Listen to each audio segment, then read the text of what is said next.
Здравствуйте, уважаемые подписчики. Вот, столкнулся с такой проблемой. Скрип в дверях Audi A6 C5.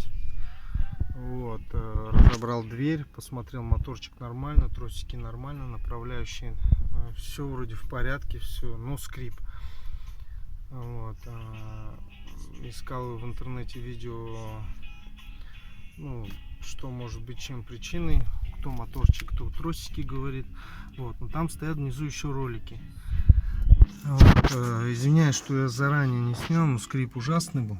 Не знаю даже, будет видно, не будет. Вот зеленый ролик стоит слева и справа. Вот, они ужасно скрипели. Но как бы к концу я разобрался. Вот, в принципе, как снимается дверь, все знают. В интернете можете найти. Взял я нехитрое приспособление. Вот, согнул иголку. Вот.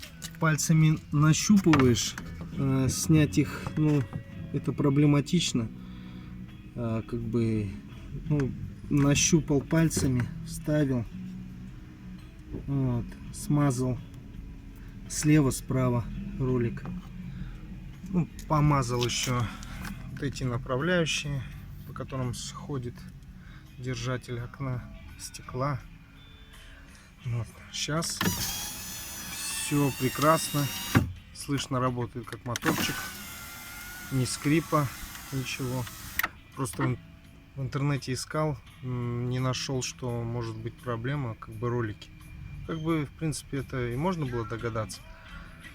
Вот, ну так, на всякий случай, кому-то может понадобиться. Все, всем спасибо, до свидания.